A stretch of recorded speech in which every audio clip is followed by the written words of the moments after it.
എനിക്ക് തോന്നുന്നു ഒരാളെ ഏറ്റവും കൂടുതൽ ശക്തിപ്പെടുത്തുന്ന കാര്യങ്ങളൊന്ന് തീർച്ചയായിട്ടും അയാൾക്കുള്ള സൗഹൃദങ്ങളായിരിക്കും. ഉറപ്പായിട്ടും നിങ്ങൾക്കും ഉണ്ടാവും നല്ലൊരു ഫ്രണ്ട്. ചിലപ്പോൾ അത് നിങ്ങളുടെ ജീവിത പങ്കാളിയായിരിക്കാം, ഏറ്റവും അടുത്തൊരു ഫ്രണ്ടായിരിക്കാം, നിങ്ങളുടെ മക്കളായിരിക്കാം, നിങ്ങളുടെ ഹൃദയം അറിയാവുന്ന നല്ലൊരു വ്യക്തിയായിരിക്കും. എല്ലാവർക്കും ആഗ്രഹമുണ്ട് നല്ലൊരു സുഹൃത്തിനെ വേണമെന്നുള്ളത്. ഒരു സുഹൃത്ത് എങ്ങനെ ആയിരിക്കണം?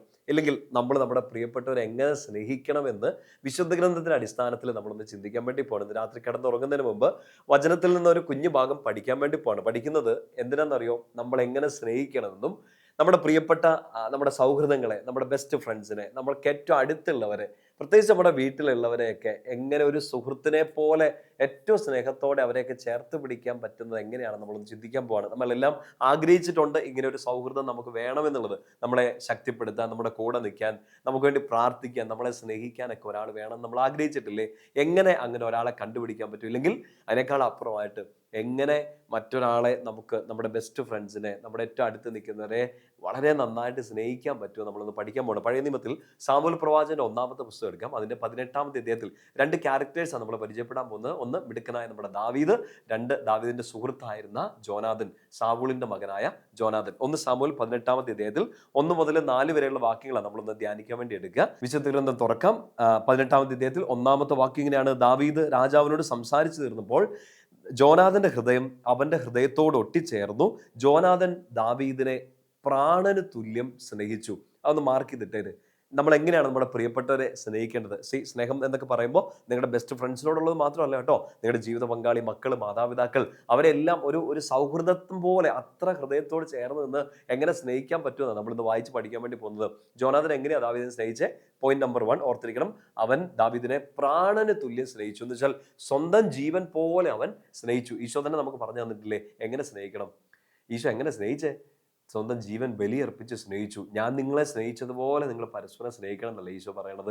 ജോനാഥൻ ഇതാ പഴയ നിയമത്തിൽ അതിനൊരു ഉദാഹരണം കാണിച്ചു തരികയാണ്. ദാവീദിനെ അവൻ സ്നേഹിച്ചു. എങ്ങനെ സ്നേഹിച്ചു? പ്രാണന് തുല്യം സ്നേഹിച്ചു. സ്വന്തം ജീവൻ പോലെ കരുതി അവൻ സ്നേഹിച്ചു. ഇങ്ങനെ വേണം നമ്മൾ നമ്മുടെ പ്രിയപ്പെട്ടവരെ സ്നേഹിക്കാൻ. എങ്ങനെ? ഈശോ സ്നേഹിച്ചതുപോലെ പ്രാണന് തുല്യം പ്രിയപ്പെട്ടവരെ സ്നേഹിക്കുക. രണ്ടാമത്തെ കാര്യം വളരെ പ്രധാനപ്പെട്ടതാണ്. 3-ാമത്തെ വാക്യത്തിൽ ജോനാഥൻ ദാവീദിനെ പ്രാണന് തുല്യം സ്നേഹിച്ചതിനാൽ അവനുമായി ഒരു ഉടമ്പടി ഉണ്ടാക്കി. അടയാളപ്പെടുത്തിയിരുന്നേ. സ്നേഹിച്ചതിനാൽ, അങ്ങനെ ഒരു പ്രാണബന്ധ സ്നേഹം ഉണ്ടായിരുന്നതിനാൽ ജോനാഥൻ ദാവീദിനോട് എന്തുണ്ടാക്കി? ഒരു ഉടമ്പടി ഉണ്ടാക്കി. വിശുദ്ധ ഗ്രന്ഥത്തില് ഉടമ്പടി എന്ന് വെച്ചാൽ എന്താ? ദൈവത്തിന് ഒരാളെ ഇഷ്ടപ്പെടുന്നു, ഒരു വ്യക്തിയെ, ഒരു ഗോത്രത്തെ, ഒരു രാജ്യത്തെ, ഒരു സമൂഹത്തെ ഒക്കെ ഇഷ്ടപ്പെട്ട് കഴിഞ്ഞാൽ അവരുമായിട്ട് ഉടമ്പടി ഉണ്ടാക്കും. ഉടമ്പടി ഉണ്ടാക്കുന്ന സമയത്ത് വിശുദ്ധ ഗ്രന്ഥത്തിൽ പല സ്ഥലങ്ങളിൽ നമ്മൾ വായിച്ചിട്ടുണ്ട്. ഉടമ്പടി സ്റ്റേറ്റ്മെന്റ് എന്താണ്? ഉടമ്പടി സ്റ്റേറ്റ്മെന്റ് എന്താണ്? ദൈവം ഒരാളെ ഇഷ്ടപ്പെട്ട് കഴിഞ്ഞാൽ അയാളോട് പറയും. ഒരു ഉദാഹരണത്തിന് അബ്രഹാമുമായിട്ട് ഉടമ്പടി എടുക്കുകയാണ്. അബ്രഹാം, നീ എന്റേതാണ്, ഞാൻ നിന്റേതും. ഇസ്രായേൽ ഗോത്രവുമായിട്ട് ഉടമ്പടി എടുക്കുന്നത് എങ്ങനെയാണ്? ഈ ഗോത്രം, ഈ കുടുംബം എന്റേതാണ്, ഞാൻ അവരുടേതും. പ്രിയപ്പെട്ട സഹോദരങ്ങളെ, നമ്മളിന്ന് വചനം കേട്ടുകൊണ്ടിരിക്കുന്ന നമ്മളോടും ഈശോ ഒരു ഉടമ്പടി എടുക്കുന്ന അങ്ങനെയാണ്. നിങ്ങൾ എന്റേതാണ്, ഞാൻ നിങ്ങളുടേതും. അതായത് ഈശോ സ്നേഹിച്ചതുപോലെ ജോനാഥൻ ദാവീദിനെ സ്നേഹിച്ചു. അവനുമായി ഒരു ഉടമ്പടി ഉണ്ടാക്കി. ജോനാഥന് ഒരു ഉറപ്പ് കൊടുത്തു: ദാവീദേ, ഞാൻ നിനക്കുള്ളതാണ്, നീ എനിക്കുള്ളതാണ്. ഇങ്ങനെ വേണം നമ്മൾ സ്നേഹിക്കാൻ. പ്രാണന് തുല്യം സ്നേഹിച്ച്, ഇതാ ഞാൻ നിനക്ക് വേണ്ടി ഇവിടെ ഉണ്ട്, ഞാൻ നിന്റെ കൂടെ ഉണ്ടാകും എന്നുള്ള ഒരു പ്രോമിസോടുകൂടി, ഒരു ഉടമ്പടിയോടുകൂടി വേണം നമ്മുടെ സ്നേഹം. 3-ാമത്തെ കാര്യം വളരെ പ്രധാനപ്പെട്ടതാ. 4-ാമത്തെ വാക്യത്തിൽ വായിച്ചേ: അവൻ തന്റെ മേലങ്കി ഊരി ദാവീദിനെ അണിയിച്ചു, തന്റെ പടച്ചട്ടയും വാളും വില്ലും അരക്കച്ചയും അവന് കൊടുത്തു. അവന് കുറെ ഗിഫ്റ്റ് കൊടുത്തു. എന്ത് ഗിഫ്റ്റാണ് കൊടുത്തേ? ചുമ്മാ മുട്ടായി മേടിച്ചു കൊടുക്കല്ലേ, കിറ്റ്കാറ്റ് മേടിച്ചു കൊടുക്കല്ലേ ചെയ്തത്, പുസ്തകങ്ങൾ മേടിച്ചു കൊടുക്കല്ലേ ചെയ്തത്. പകരം കൊടുത്തത് അവന്റെ മേലങ്കി, പടച്ചട്ട, വാള്, വില്ല്, അരക്കച്ച. ഇതൊക്കെ എന്തിനാ ഉപയോഗിക്കുന്നത്? അതായത് യുദ്ധത്തിന് പോകുന്ന സമയത്ത് സംരക്ഷണത്തിന് വേണ്ടി. മറ്റൊരു വാക്യം നമുക്ക് പറയാം, ഇങ്ങനെ പറ്റും: ജോനാഥൻ ഈ ദാവീദിനെ ഇങ്ങനെ പൊതിഞ്ഞു പിടിച്ചു, അവനെ ശക്തിപ്പെടുത്തി, തൻ്റെ സ്വന്തമായതെല്ലാം അവന് കൊടുത്ത്, പ്രത്യേകിച്ച് ഒരു അപകടവും ദാവീദിന് ഉണ്ടാവാതിരിക്കാൻ വേണ്ടി അവനെ സംരക്ഷിച്ചു, അവനെ പൊതിഞ്ഞു പിടിച്ചു. പ്രിയപ്പെട്ട സഹോദരങ്ങളെ, വായന അവിടെ അവസാനിപ്പിക്കരുത്. വില്ലും പടച്ചട്ടയും പരിചയം ഒക്കെ കൊടുത്തിട്ടല്ല ശരിക്കും ജോനാഥൻ സഹായിച്ചത്. അതിനേക്കാൾ വലിയൊരു പൊതിഞ്ഞു പിടിക്കുന്ന ഒരു സ്നേഹം ശരിക്കും ജോനാഥൻ ദാവീദിന് കൊടുക്കുന്നുണ്ട്. അത് നമ്മൾ മനസ്സിലാക്കുന്നത് എവിടെയാണെന്നറിയോ? സാമൂൽ പ്രവാചകന്റെ 1-ാമത്തെ പുസ്തകത്തിൽ തന്നെ 23-ാമത്തെ അധ്യായത്തിൽ അതിന്റെ 16-ാമത്തെ വാക്യം വായിക്കണം. വചനം ഇങ്ങനെയാണ്: സാവൂളിന്റെ മകൻ ജോനാഥൻ ഹോറേഷിലെത്തി ദാവീദിനെ ദൈവനാമത്തിൽ ധൈര്യപ്പെടുത്തി. ഇത് കണ്ടോ എങ്ങനെ ധൈര്യപ്പെടുത്തി?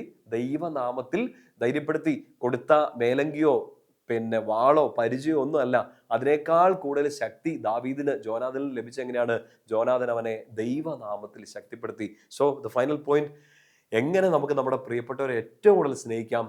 പ്രാണന് തുല്യം സ്നേഹിക്കാം, ഉടമ്പടി എടുക്കാം. ഏറ്റവും പ്രധാനപ്പെട്ട ഒരു കാര്യം ഇപ്പം നമ്മൾ കണ്ടത്, അവരെ ദൈവനാമത്തിൽ ശക്തിപ്പെടുത്തുക. എങ്ങനെയാണ് ദൈവനാമത്തിൽ ശക്തിപ്പെടുത്തുക? പ്രിയപ്പെട്ട സഹോദരങ്ങളെ, നമ്മുടെ സുഹൃത്തുക്കളെ, നമ്മുടെ മാതാപിതാക്കളെ, ജീവിത പങ്കാളിയെ, മക്കളെ, നമുക്കറിയാവുന്നവരെയൊക്കെ ദൈവനാമത്തിൽ ശക്തിപ്പെടുത്തുക എന്ന് വെച്ചാൽ അവർക്ക് വേണ്ടി പ്രാർത്ഥിക്കുക.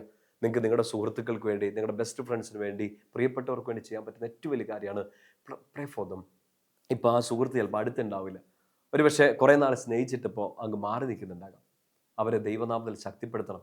നമ്മളിൽ നിന്ന് അവർ മാറി നിന്നേ ഉള്ളൂ. നമ്മളിപ്പോൾ പഴയ പോലെ അവരിങ്ങോട്ട് സ്നേഹം കാണിക്കുന്നില്ലാത്ത അവസ്ഥയൊക്കെ ആയിരിക്കാം. പക്ഷെ നമുക്ക് അവരെ ശക്തിപ്പെടുത്തണ്ടേ? കാരണം നമ്മുടെ സ്നേഹം സത്യമുള്ളത് കൊണ്ട് അവർക്ക് വേണ്ടി നമ്മൾ പ്രാർത്ഥിക്കണം. അവരെ ദൈവനാമത്തിൽ ശക്തിപ്പെടുത്തണം. അവർ പഠിക്കുകയായിരിക്കാം, ജോലി ചെയ്യുകയായിരിക്കാം, ചിലപ്പോൾ വലിയ സ്ട്രഗിളിലൂടെയൊക്കെ കടന്നു പോകായിരിക്കാം.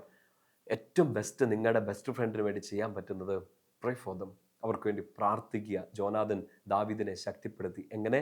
ദൈവനാമത്തിൽ ശക്തിപ്പെടുത്തി. നമുക്ക് നമ്മുടെ പ്രിയപ്പെട്ടവരെല്ലാം സ്നേഹിക്കാം. രാത്രി കിടന്നുറങ്ങുന്നതിന് മുമ്പ് ഒരു കുഞ്ഞു വചനഭാഗം നിങ്ങളൊന്ന് വായിക്കണം എന്നാണ് എൻ്റെ ഒരു ആഗ്രഹം. സാമുവേൽ പ്രവാചകന്റെ 1-ാമത്തെ പുസ്തകത്തിൽ 20-ാമത്തെ അധ്യായം മുഴുവനായിട്ടൊന്ന് വായിക്കണം. ജോനാഥൻ ദാവീദിനെ സഹായിക്കുന്ന ഒരു എപ്പിസോഡാണ്. അത് നന്നായിട്ടൊന്ന് വായിച്ച് പ്രാർത്ഥിച്ചിട്ട് കിടന്നുറങ്ങണ്ട കേട്ടോ. നമുക്കിന്ന് നമ്മുടെ പ്രിയപ്പെട്ട സുഹൃത്തുക്കൾക്ക് വേണ്ടി എല്ലാം പ്രാർത്ഥിക്കാം. ഇന്ന് നിങ്ങൾ ഈ വീഡിയോ ഷെയർ ചെയ്യുമ്പോൾ നിങ്ങളുടെ ഏറ്റവും അടുത്ത സൗഹൃദങ്ങൾക്ക് വേണ്ടി അവർക്കിതൊന്ന് ഷെയർ ചെയ്ത് കൊടുക്കുക.